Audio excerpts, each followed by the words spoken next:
Welcome to Interface program. We have today Dr. Anil Kakokar, who is a legendary luminary in the field of nuclear reactor design in India.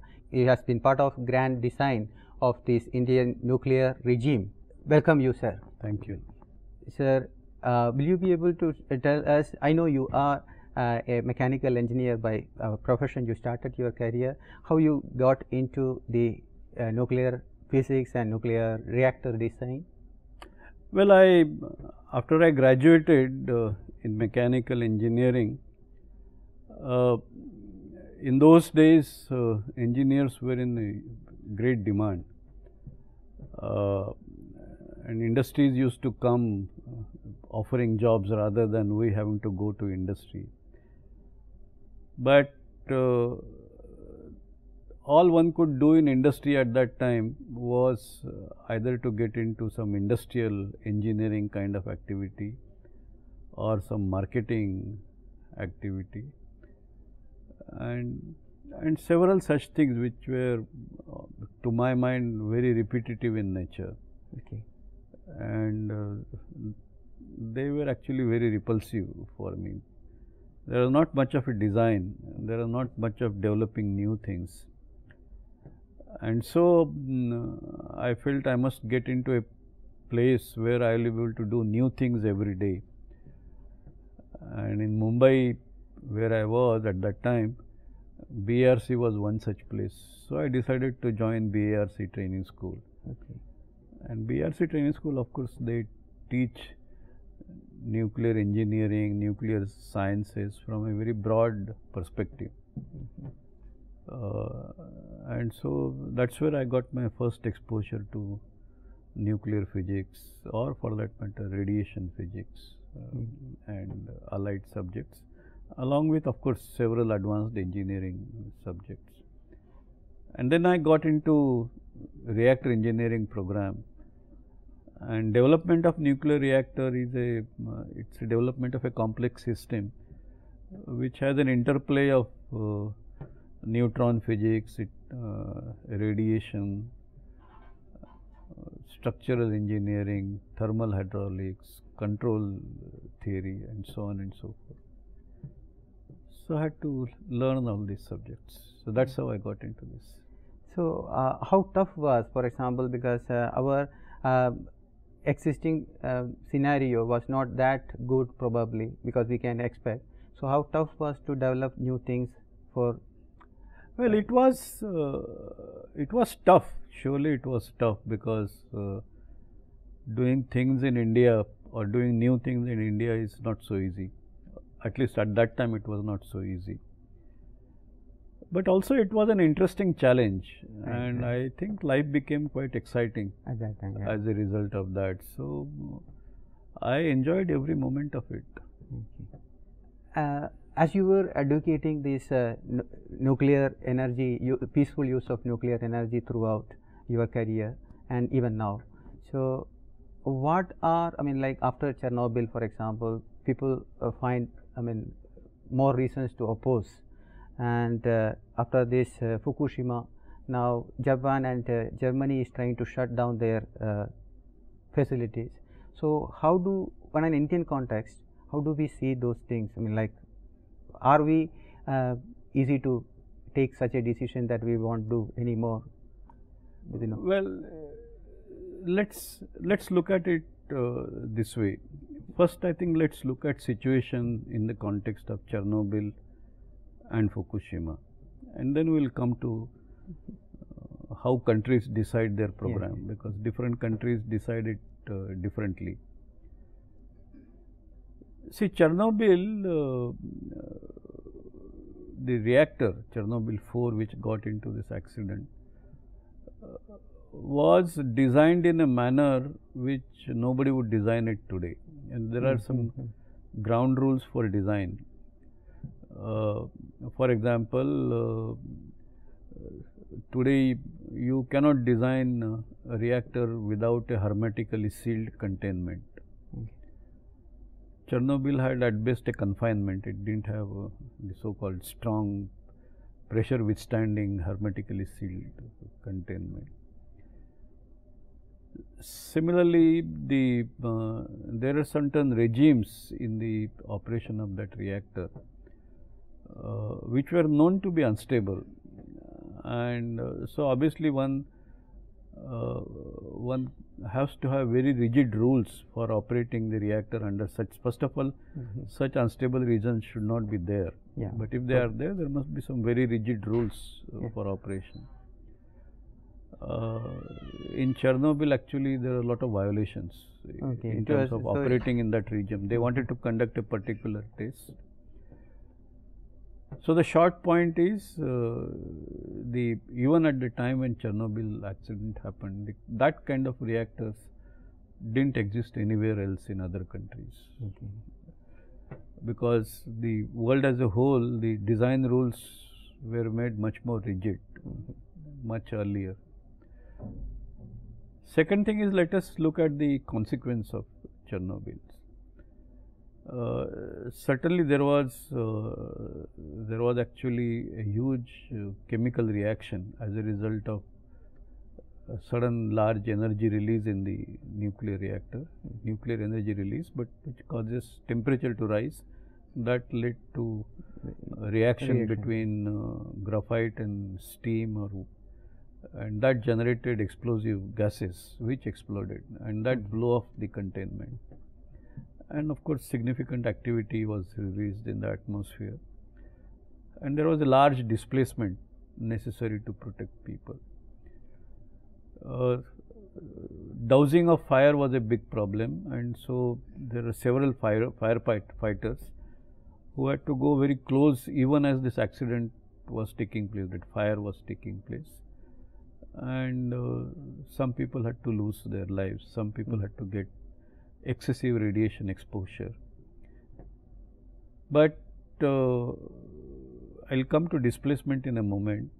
But in terms of fatalities, I think around 65 people died as a result of Chernobyl accident.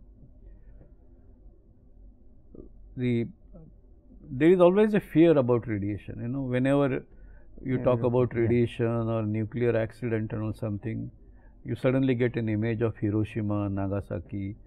Even media, when they will describe even a simple radiation event, they will describe like a mushroom cloud. So it's a fact is that in public mind those images are there, and so you tend to displace people much more than necessary, and that in turn causes a public trauma, because if you move let's say 1 lakh people, you are disturbing so many people. We know in other kind of disasters, cyclone, earthquake, when you have to move people to some shelters, it's a trauma. They want to return back to their homes. So Chernobyl did cause a very severe trauma. Now, nuclear industry has been always learning from experience. 3 Mile Island accident happened. Industry wide there was discussion, some new standards came in. Following Chernobyl, again a whole organization came into existence, World Association of Nuclear Operators, essentially to make sure that the safety of the nuclear power plants worldwide would go up. And actually there are measurable evidence to say that the safety of nuclear reactors did go up. Then Fukushima happened. Now Fukushima, of course those reactors were old, but Fukushima happened primarily because there was this tsunami. And that tsunami killed maybe upwards of 20,000 people, or maybe even more. The reactor got damaged because of tsunami, but as a result of reactor damage or as a result of radiation release because of that damage, not one person, there is no fatality. Fukushima related to reactor, there is no fatality. There is some exposure, but I think the assessment today is that you would hardly see any health consequence out of that radiation exposure. So the causative factor for Fukushima was Completely different. number one, a natural cause, way severe compared to the causative factor for Chernobyl. The damage or the consequences in Fukushima was much, much lower compared to Chernobyl. And even in Chernobyl, the consequences were actually much lower than what many people surmise to be. The health consequences arising out of Chernobyl have been reviewed. Immediately after an accident, immediately means some years after the accident, a medical team from all countries, international medical team, went around, studied. 10 years after, another team went and again studied. And the conclusion is that because large number of people were displaced and because their eating habits had to be altered, you know, young children were not given milk, fearing that milk will contain radioactive iodine. Same thing, you know, elderly people. So, people were living in a different place than what they are used to living. And all this happens as a result of some kind of compulsion, fear. So, there are actually psychosomatic effects. Yeah. And those consequences have been identified to be bigger compared to radiation related consequences. Yeah. So, what I am trying to say is no justification of any accident, including Fukushima, but the effects that we see, the inadequate information or understanding seems to have caused larger damage than the actual consequence. Now,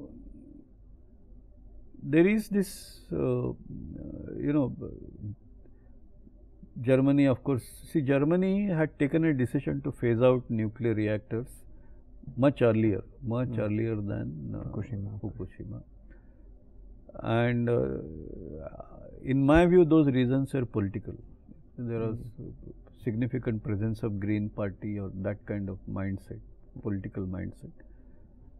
And I think there are some conditions of coalition, and as a result of that, they passed the more political than it was more political. They passed the parliament passed the resolution that no more nuclear. They will phase out all the reactors. But when the date of phase out approached, they actually felt that no, we should keep these reactors running for some more time, and they actually refurbished some reactors, and they were about to be restarted with the new kind of determination, and then Fukushima happened. So, they actually earlier they had a phase out decision, they had decided to stay on that decision or phase out that decision for time being. Because of Fukushima, they brought that back in. Germany is a country where, well, first of all, it's one of the advanced countries. Per capita energy use doesn't have to go up. And they have decided that they will pursue the renewable energy path, which is actually a welcome thing. And then, of course, that along with other energy forms. So, they have some strategy for their energy mix. Japan shut down all the nuclear reactors immediately following Fukushima. Then they carried out a big review, the regulations changed. But Japan parliament has actually decided to restart some of the reactors have been restarted already. And they have actually an official decision that nuclear energy will remain a part of their energy mix. So, they are not phasing out nuclear. We see the the images of nuclear energy that come to our mind is Hiroshima, Nagasaki, and Japan is the country which suffered that actually first hand. But their energy situation is such that they have determined that nuclear has to remain a part of their mix. So, the short point I am making is, first of all, if you really compare the risks of nuclear energy vis-a-vis any other energy production method, and you can get that in Google. Those numbers are available. Ask a question, fatality per unit of energy produced, and you look at all energy forms, you will find nuclear energy consequences are the least, even lower than solar, lower than wind. Now, this I think must be understood. India, we have a very large unmet energy demand. Yes. And as I was mentioning earlier on, the energy requirement, additional energy requirement of India is the largest compared to any other country in the world, including China. And so, we have to decide ourselves from where we will make that energy, and not from where we will get that energy today, from where we will get that energy say 40-50 years from now, when the other several energy forms may be facing a lot of volatility in prices. And so, it is in that context that nuclear energy is very important for India. And it is not as if there are countries where nuclear energy is growing very fast. China. Yeah. Between the time Fukushima happened and today, China has commissioned several new reactors. Korea, they are growing new power. Russia, they are, even UK is now planning to add another additional nuclear capacity. So, these are, I think, country specific decisions, and we should of course keep on improving the safety of nuclear reactors. For example, following Chernobyl, we also had our own reviews, and while we strengthened safety of existing reactor systems, we also designed advanced heavy water reactor, which is designed with one of the criteria there is to virtually eliminate consequences in public domain. So, so these advances can take place, and so I think we should look at these issues scientifically and come at our own solutions. And that's the short. Yeah, the fear has to be thrown out. Fear has to be, of course. First of all, people who know this subject, they must understand, and people who do not know, they must be informed. Yeah. Because that there is a fear in public mind is a fact, and so it must be addressed. Yeah. So, in the Indian scenario, what should be our strategy? Like, I mean, to what percentage increase should be there in the nuclear and other alternative energy sources over a period of time? Yeah, see, the question is, today our energy, if you say electricity, is mostly based on coal.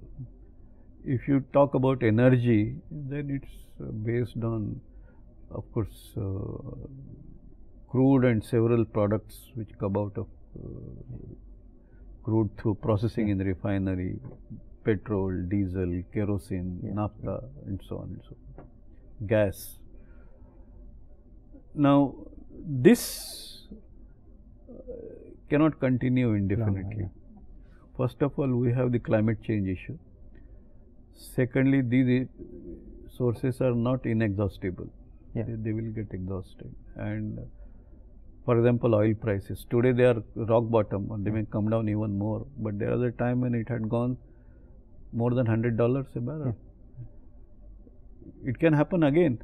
Maybe it will not happen in next few years, but it can happen again. And we all know how critically dependent our economy is on such. Now, indications are that next 15-20 years, we will need to import energy in much larger quantities than what we are importing today. Our import bill may be several times. I think we may have to import 5 to 7 times more energy than what we are importing today, and the bill will be much higher because costs at that time may be much higher than what they are today. So, whether you look at it from greenhouse gas or climate threat point of view, or look at it from sustainability point of view. If you now look at what energy resources we can put our bet on, what energy resources will take us safely through future, and these are, anybody can do a simple back of envelope calculation because this data is all available. We will come to the conclusion that you have to take recourse to nuclear and solar, because these are the two large energy sources which can meet our energy requirements, which will be there in say 20, 30, 40 years from now. And so we must work towards expanding these resources. And now question is, why both, why not one? And that, see, you always require a mix. You can't put all eggs in the same basket. And particularly solar and nuclear, they are complementarities. Nuclear, you can operate 24/7. It's a base load generation.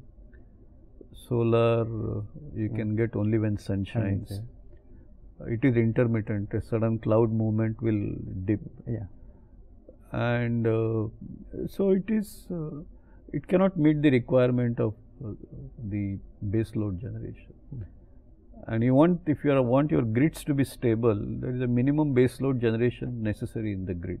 Otherwise, the grids won't be stable. On the other hand, for decentralized use, solar is ideal. So I think we need a good mix.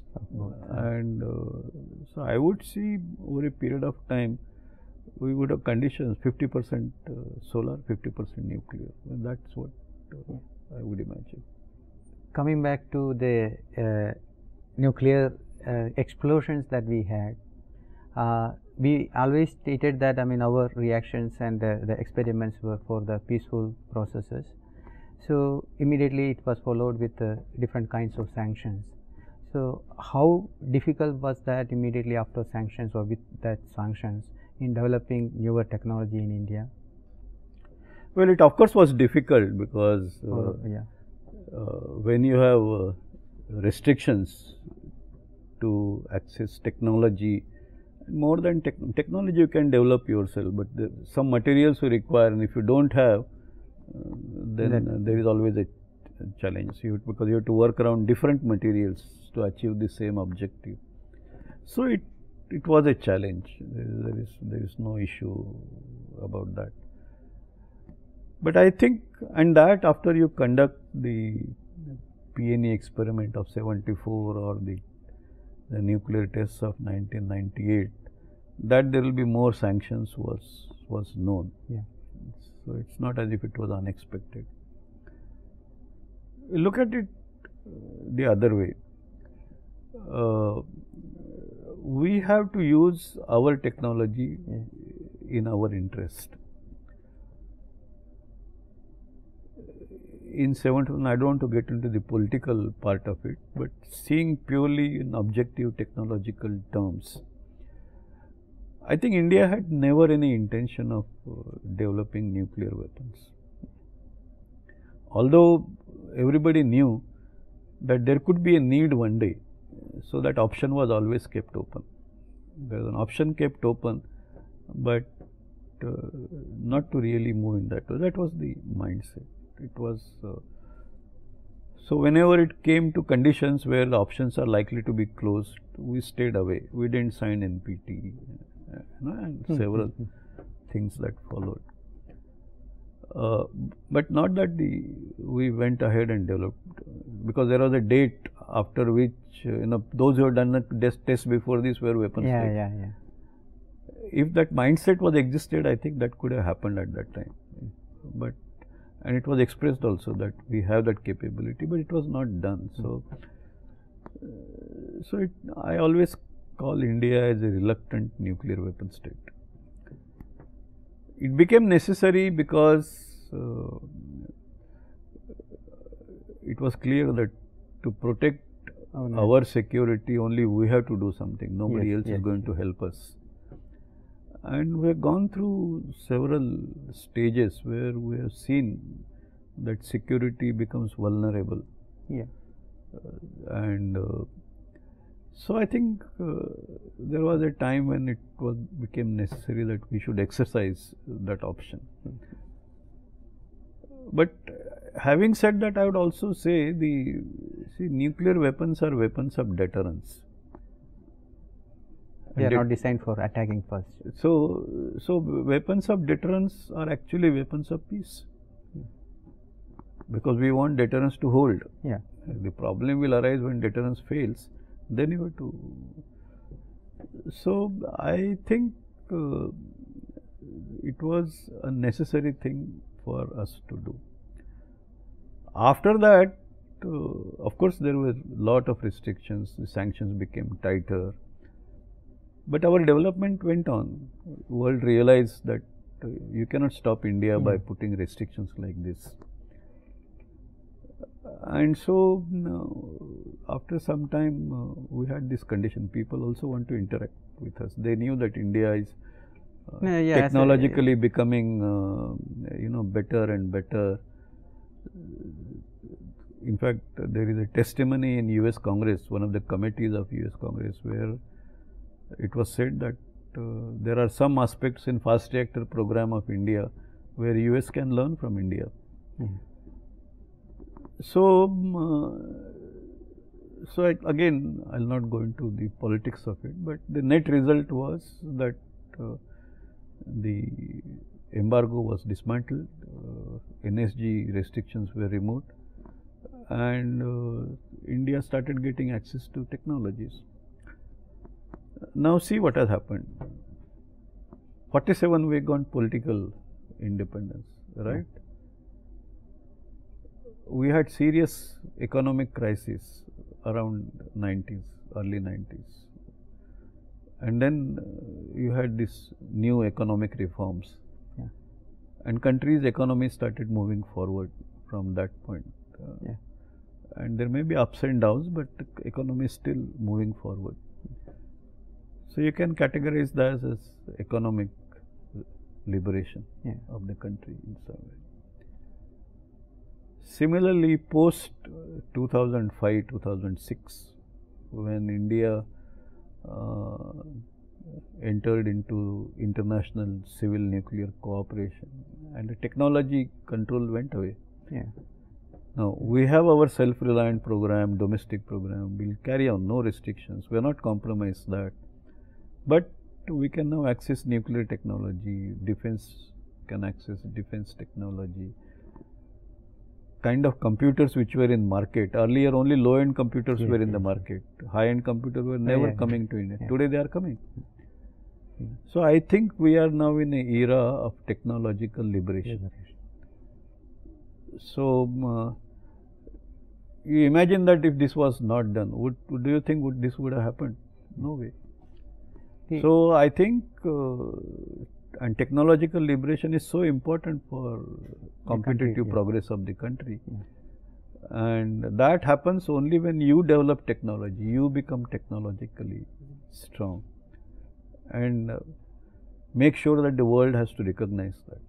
So that is what has happened. And what is future in our fusion technologies?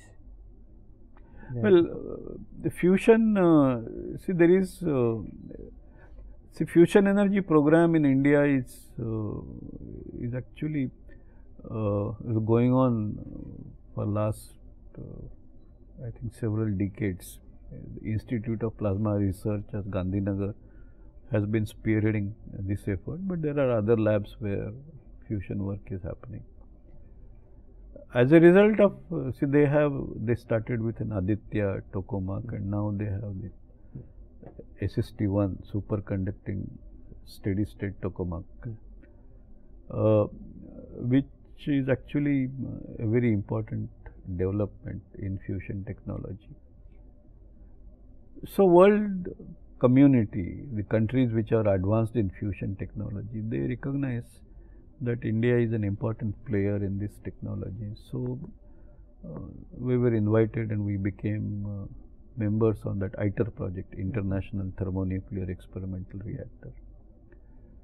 And we are, there are other countries which are also there. Now together the plan is to build this facility, which the construction is currently going on, and a very large section, about 1/9 of that reactor components, would be actually built in India. And obviously this runs into a few thousand crores. Yeah. So all these equipment are being done in Indian industry. So our industry is able to learn future technology today. Yeah. You know? And also the technology is transparent to us, not just the system that we do, but also other systems. Yeah. So I think it's a way for us to leapfrog in this technology. However, for fusion technology to actually produce electricity and provide to people, it may take quite some time. But I think it's important because that's the ultimate source of energy as per the present day perspective. Yeah. So I have read similarly the technology that we use, thorium based technology, it is not, I mean India is far ahead compared to other states. So is there any possibility of our interaction with others in developing this further to use, or are we, I mean, in a position to completely No, we will do this ourselves. Not that we don't want to interact, but I think, see, we already have a small reactor operating at Kalpakkam, which runs on uranium-233, which is derived from thorium. We also completed the development and design of a 300 megawatt thorium power plant. I mentioned to you about this advanced heavy water reactor, which was designed with an objective of virtually no impact in public domain, because it was designed after Chernobyl. So we have to address that issue.